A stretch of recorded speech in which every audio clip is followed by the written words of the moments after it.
Short news mobile app. Welcome back. BJP నేతలపై జరుగుతున్న దాడులను అధికారుల దృష్టికి తీసుకువెళ్తామని బాపట్ల జిల్లా రేపల్లె బీజేపీ నాయకులు పిన్ని సాంబశివరావు అన్నారు.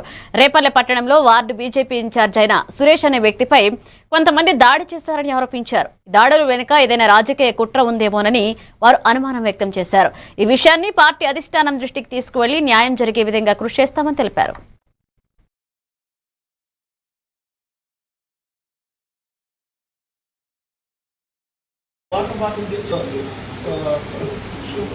Water plant నడుపుకున్నాను.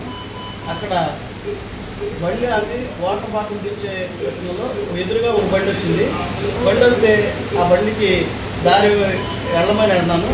ఎలా వెళ్ళింది నువ్వు అని నా పైకి దౌర్జన్యంగా వచ్చాడండి డ్రైవరు. వస్తే నువ్వు వచ్చి ఏం చూపించి పైన మొహాన ఇలా ఇలా ఎలా అని ఏం చూపించాడు పైకి వచ్చి.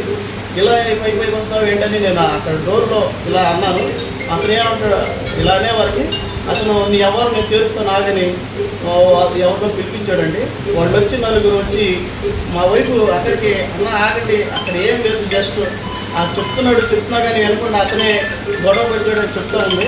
అయినా వినకుండా వాళ్ళందరూ వచ్చి మూకమ్మిడిగా అందరూ పైన పడిపోయి నన్ను కొట్టడం జరిగింది. దీన్ని తీవ్రంగా పరిగణించి మరి జిల్లా అధిష్టానం రాష్ట్ర అధిష్టానం అవసరమైతే ఇంకా పై దృష్టికి కూడా తీసుకెళ్లి కఠినమైన చర్యలు తీసుకోవాల్సిందిగా మేము భారతీయ జనతా పార్టీ తరఫున డానియాలకి సపోర్ట్గా ఉండి మరి ఇది సీరియస్గా తీసుకోవాల్సిందని మా అధిష్టాన పెద్దలతో పాటు దీని వెనకాల ఏ కుట్రకోణం ఉందో అని సీరియస్గా దర్యాప్తు చేయవలసిందిగా కోరుతున్నాం.